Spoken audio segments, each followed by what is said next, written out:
up, guys? Dylan Rush with Apeman Strong Uncaged. Today I'm joined by a PFL light heavyweight boasting a 14-3 professional record, set to take on Josh Silveira at the PFL Championships.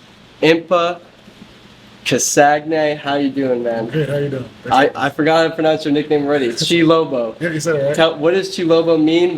Who gave you that nickname? Was it like your parents or was it somebody else? Yeah, so before my first amateur fight, my dad and I were talking in the kitchen, right, and they asked me what my fight name is. And my parents were from Congo in Central Africa, and Bantu and Lumba. So that's our tribes. And my dad wanted to, I asked him my fight name, so he gave it to me. And Chi Lobo means like mighty warrior under God. You go way back in the day in our tribes, like the warriors would fight, and whoever's going to lead the warriors, your name would be Chi Lobo. So that's like it. I always want to honor my faith and honor my culture. So that's what I got. That's very cool. I know you grew up in the United States, in Florida, North Carolina, but what does it mean to represent Congo in this mixed martial arts realm? Yeah, representing Congo for me is it's a big honor because it represents like the bridging of the gap. Like, my parents came to this country and at different times, but they both changed their lives and changed our family's life. And I wouldn't be in the position I am today without them. And except for my brother and my sister, my brother's a coach at the University of Tennessee. My sister's looking to make her college choice soon. Awesome. And they really put a lot of work into us, a lot of time and investment. So I'm grateful. I love them. And it's I get to represent Congo because I get to represent my parents, but I get to represent the whole nation. Mm-hmm. Right? I'm proud to be American, so I tie my two flags together. Yeah. And that for me is like one of the greatest honors, to share it with the people you love, but also where they came from, so they can have some pride and understand like the sacrifices that they made to come here were worth it. Definitely, man. Definitely. Before we get into fighting, I read that you had a football scholarship in college. Lenore Ryan, is that how you pronounce it? Mm-hmm. What changed? What made you transition from football to MMA? Were you fighting early on in life, or did you make the change football to MMA? So I started playing football my senior year of high school, and then I played in college. And after college, it was like an opportunity to play in Canada, we do like a league trial, but more so like Canadian football as well. And I saw guys getting better at football through mixed martial arts, and I've always like warrior cultures and interesting, but I never grew up wrestling, doing sports and boxing and like that. And when I got to the end of college, I want to keep doing something. And after I had my first amateur fight, like after 3 weeks of training, I was like, okay, I'm gonna get this going and make it my life. Wow. And I read that you also got 3 degrees. Did you get 3 degrees throughout your 4 years in college? Mm-hmm. And they're accounting, business, and finance. Mm-hmm. So if you were to win this $1 million, it seems like you're pretty well equipped to handle those finances, maybe make some investments and whatnot. For sure, yeah. I'm actually part of a financial services company called Big Wealth Group. Really? Yeah. So we do tax strategies. So we save on taxes. We do tax mitigation. We have consulting, financial planning, life insurance, and things like that. So. Yeah, I have a great team around me. My next step is to get my master's degree and my CPA. Wow. The next couple of years, as I, enter school, some college, looking at some universities, and I'm going to make the proper investments. I'm going to claim my victory at the end of the year, and get some people around me who can advise me to make the best decisions. Definitely. And I heard that back to Congo for a second, that you might look to do some humanitarian work in Congo if you were to secure that $1 million victory. Yeah, for sure. So, especially my parents being from there, right? Me being Congolese American, I think it's important to help people, right? Help people get to the next stage. And whether, God willing, have people come together and build a hospital, people come together, help build a community out and build some homes, or whatever the case may be, or just, getting the right medical supplies in certain areas that need it, or better infrastructure, working with the government and people in the area to help out. And my mom always told me, says, you can be champion of the world, you can do great and all this, but if you don't use it to do God's work and help people, it's all right, but it's not right. So I want to honor her for that. So as I mentioned, 2 bachelor's degrees, an associate's degree. I don't know how to really phrase this, but it doesn't seem like you had to fight. Like, it seems like a lot of the guys I interviewed, a lot of people, it just seems like they fell into it, or they just they felt like they needed to do it. Did you feel like you needed to do it, or why did you choose to take this path, professional fighting? Yeah, so MMA is my ministry, right? I saw fights, and I've always loved warrior cultures, and been inspired by different characters in the Bible, from David, Joshua, Moses, and various fighters. And I think it's one of those things where I really put a calling on my life, and I like working with great men and women, especially guys who are may be rough around the edges and people who don't know how to break through to them. And I think when you fight, you have an opportunity to talk to people who maybe wouldn't listen, Yeah. and then hopefully God can, change your life. And, I'm a Christian, so it's like I just want people to have that unconditional love, like that, knowing that they're free. Yeah. And when I fight and talk to people, then it kind of opens up conversations that are a little bit different: finances, fighting, traveling far, whatever it may be. But that's always, for me, it's faith based, and I want to be that light.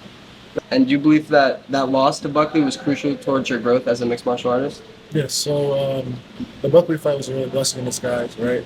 I'm grateful that I was undefeated until that fight, as far as my record. It's like people say loss and defeat. Like I wasn't defeated. Of course, I lost the fight, but my spirit, my soul, my heart, my mind wasn't defeated. I was training that Monday, and I got back. I asked for a fight right away. It wasn't like I was like, I'm on a warpath, and we lost the battle, but it was a war, and it was something I could take from. Before that fight, I was asking the former gym I was in a gym now. I asked coach, I need training partners who can beat me up because a lot of guys at the time weren't really, training consistently or even there, I could work with. So before that, there was kind of affirmation. So then I, knew Vicente Luque, some of the people at Jim Jarrett Gordon, and reached out to coaches, Coach Jones, Heavy Luke, Sean Soriano, and they let me come down to kill. When was this? I moved down to Florida December 3rd, 2020. So right after the end of the year, pretty much. So I was like, came down and checked it out, came back home and said, I'm going to do this. And man, it's been a blessing ever since. You feel like you really found a home at Kill Cliff? Oh, yeah, for sure. I found a home. And I'm also training DK Fitness down in Miami with Andy Navarro. He's a coach at Kill Cliff as well, but he also has his own spot in Miami. Wow. And he's really changed my life. So. Wow. I was going to ask you word for word if you felt that loss or just getting cut from the UFC was a blessing in disguise. Like seeing how the cards played out, do you feel like you kind of said it, right? You feel like it might have been a blessing in disguise that getting cut from the UFC and now seeing where you are now? Oh, no, it definitely is a blessing in disguise. I remember I even, after the fight in Atlanta, to clinch my spot into the playoff in the semifinal I fought in this past Friday, I was sitting in the back and I told Coach Lenz, I was like, Nick Lenz, I said, thank God the UFC cut me, right? So it's like, because then I wouldn't be in that position where I am right now. And I will claim this victory at the end of the year, November 24th, and become my first world title, and keep moving forward. So, yeah, it's like, verse I really like to focus on is Romans 8:28. It's like everything works together for the good of those that love God, and I love Him and what He's done for my life and what He's done for people around me. So it ended up working for my good. I wasn't too stressed. I was like really hoping I could get a fight for the longest time, but it gave me time to develop. It gave me time to really refine myself and grow and continue to improve as a man, as a fighter, especially in my faith. So, Hardcore fans know it, and a lot of fighters in the fight game know it, but I feel like you've really set an example that you do not need the UFC to be successful within this sport. You could reach new heights. It's not the end-all, be-all being in the UFC. Do you feel like you've kind of, I don't know, not trailblazed it, but like kind of done your role to show that? Well, man, it's like you see, like when Robbie Lawler was in the UFC, right, and then he was out, and he came back and became champion and all that, right? I could say that to be a trailblazer in it. I don't want to take away from who came before me, but I could say I definitely maybe helped that trail keep going. Yeah. Right? Like, Yeah. It's like maybe I could add it on to the trail. Maybe it's like it's not to say because it's going to be selfish of me to say like I'm like the trailblazer to do it. I know what you mean now. But yeah, like I don't think you have to be in the UFC to be successful, and I don't think you have to be somewhere else to be successful. It's like where you water your grass, little bro. And God bless the guys in the UFC because that's a platform for them. God bless the guys in Bellator, God bless the guys in the PFL, wherever. And it's great that we all can grow in this, right? And people can provide for their families and feel that they accomplish something and do some great work. So to be considered that, it's an honor. I think that I have a lot more than I can accomplish. So. I feel like you didn't come this far to come this far. Even if you go on to win this $1 million, I feel like you still got a lot more to do. You still probably have a lot more to prove to yourself and maybe to others. Yeah, I see my validation with that. So it's like not even proving it. It's like sharing that people can you can become whatever once you're aligned with them, like what you called you to be. And for me, yeah, like I'll claim this victory at the end of the year, and it's like showing what he's doing for me, reflecting that. That's my main focus. Like the title comes, the belt comes. I know that for sure. Like I'm gonna claim it, and I'm gonna keep working. And hopefully, I want to love the people around me, train, move forward. It's not for me. It's not like I'm trying to prove anything because I already know I'm a champion. And I'm champion at PFL this year, and I'll continue to be champion. So it's like I'm more so like affirming what's been given to me, and I want to steward it properly. I don't want to become a champion, become for lack of a better word, an asshole and Mhm. hurt people. I want to be a Yeah. champion. Like people can talk to me anytime and be champion and be as accessible or unaccessible as I want to be. Work with great brands, deals, people, and like see like that. They're like, 8 man strong. hey, man, they're like different brands. Anybody who's willing to work with me, like I do it right. Yeah, I'm glad to represent. So that's my main focus. I have a good feeling we're gonna 8 man strong. Would love to work with you. We're gonna get you some stuff I appreciate here it. soon. Since that Eagle fight that we mentioned, you're on a 5-fight win streak, 4 finishes. You're doing great. How did it feel to win that Challenger Series fight and secure a PFL contract right after a couple, a little hitch in the road? Ah man, that PFL Challenger Street fight was such a blessing. It really became like a door that opened, and there was so much joy in it. Because I got to share with my people that I love. My parents got to come see me fight. My sister was there. That's awesome. A lot of people came out, right? And it was really encouraging. And to be selected, amongst like guys like Kenny Florian, Randy Couture, Sean O'Connell, uh, with some other celebrity judges, Tim Kennedy, right? So for that time, and like Tyron Woodley and all, different people you see, like you're amongst people who've done great work, and it was a very encouraging. And I also took it as a challenge, like this isn't where it stops. And I could go. I gotta ask you about this because it's kind of come into the limelight since that last fight. You said that you were homeless within the last year. Was it a year ago? You're living out of your car. Yeah. How did that happen? Like, what were some of your thoughts while this was going on? Were you still training? Were you training at Killcliff or were you training somewhere else? I was still training at Killcliff. So what happened was I had a bad business deal, long story short, and lost a lot of money. Okay. And then I was, going through it in life and figuring things out, and then I didn't have any fights. So nothing was really coming in. I had business. My business was kind of in a struggle period, right? It was a dry season, more so than a struggle period. So I needed to refine and restructure how I train people and work through different opportunities. But I kept training. I was in the gym parking lot, so I was right there. So I knew I could wake up in the morning and go. That Eagle fight, I won it. They said I lost, and if you look at the fight, I won. It's close, yes. And but it really taught me so much I could take from it. So I never saw myself as a loser, right? And I didn't. And with that, so it encouraged me to keep going. And I was glad for that season. I used to do this executive protection position as well. And, when I started, they were like, it's fine, you can fight and do this. And it's pretty, like, cool, like, stuff like that. What happened was they wanted me more hours, right? And at first, I said, okay, like, I'm just going to start it. But the agreement was that I get to focus on fighting as well. That's kind of a big reason they had me along with it. But with that, things were going well. And then, I graduated top of my class from the academy that I was in. And then what happened was, like, they're like, oh, you need you. They said, hey, like, this is what we agreed on. So it came down to you either do a travel or do this, or we go, like, travel a bunch. And I said, hey, like, this is not what we agreed. And they said, either got to pick between that and fighting. And I know God called me to fight. That'd have been great to do it. I really enjoyed working with that company. They didn't shave my beard, so that's probably the main What is thing. it, the Yankees? Yeah. So that was like weird, but other than that, man, I'm so grateful because I left, put everything in my car. I said, okay, fine. Because I'm making pretty solid money with that.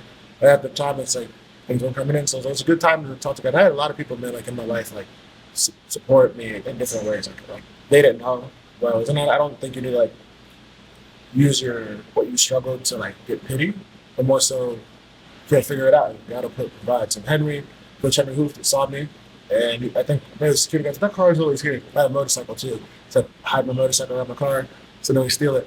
And I woke up in that train, man, like, and I was starting to like get clients again, but it was like, why go get an apartment? I was like, I'm single, chilling by myself. I'm happy. So I was like, I get a train, get to come back, and all the money I was starting to make again, it was coming in, and I dialed in, and then my teammate Mark was let me stay with him. I didn't. I was fine being in the car. It was like I bet you were. I know you were. Very simple. So yeah.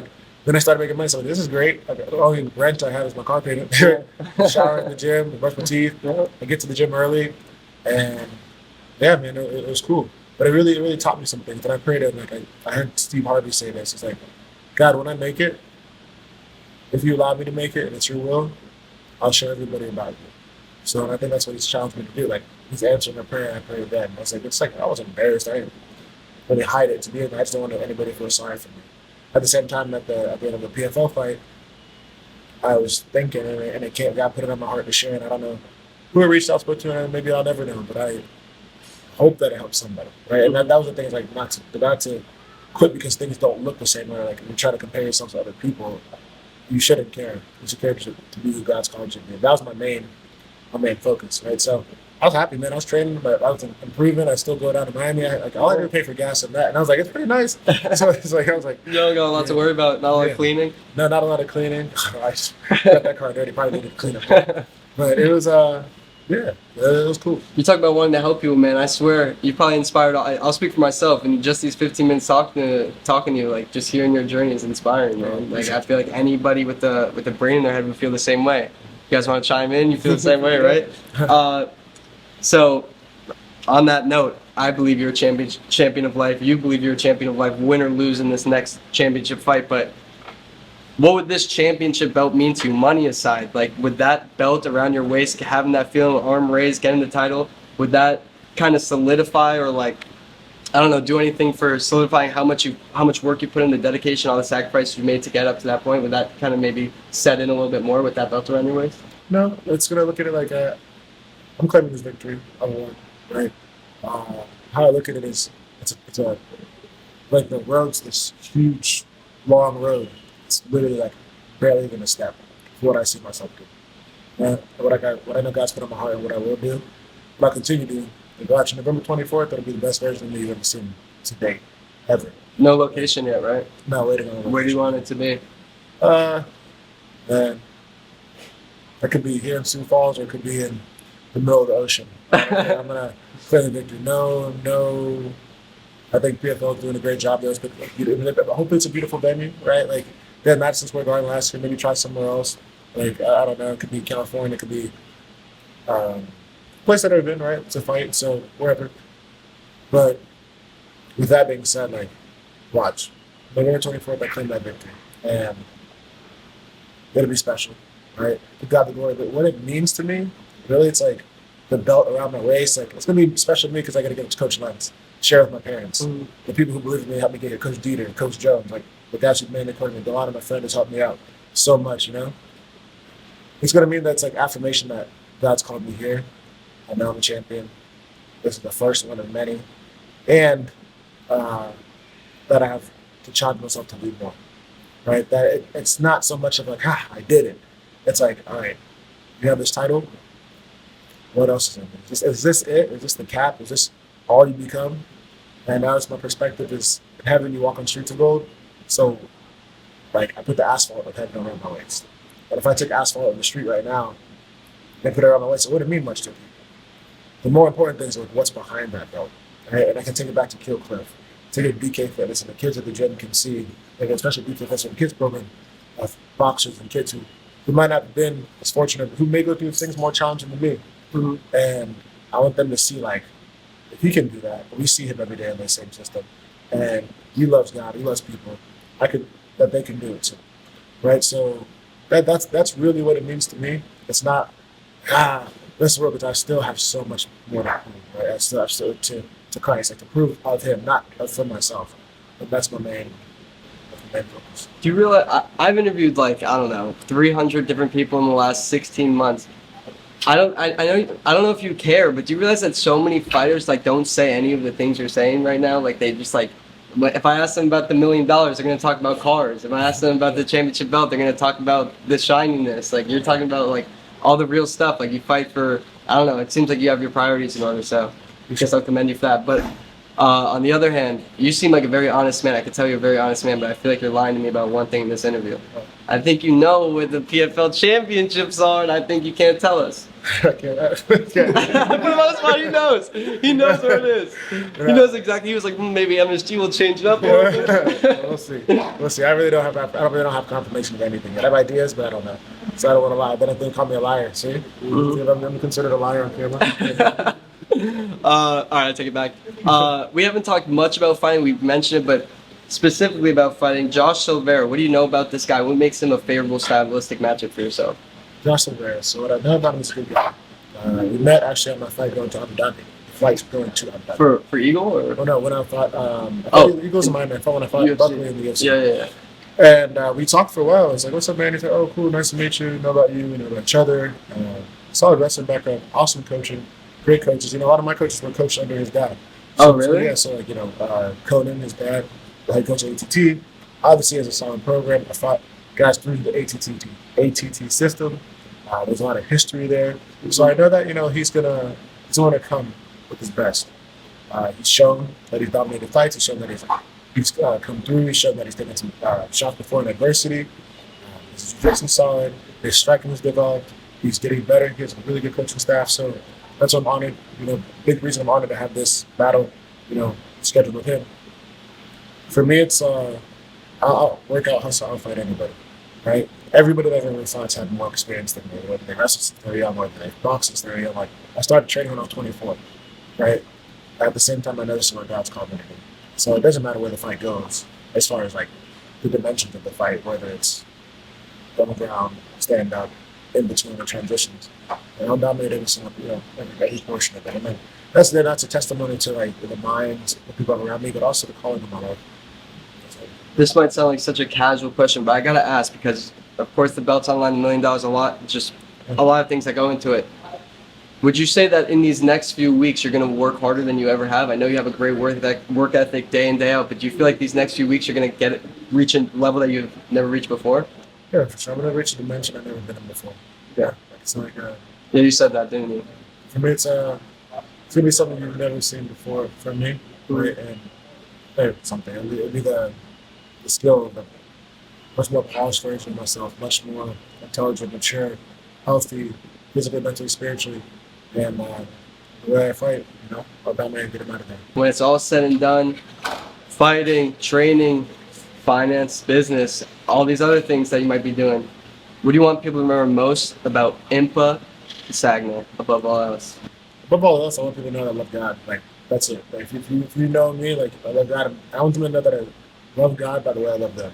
And show them. Whether I'm honest, I tell my friend, like, to shut up and, like, get the best out of their life when I challenge them, or I'm helping somebody up after something that's really brought them down.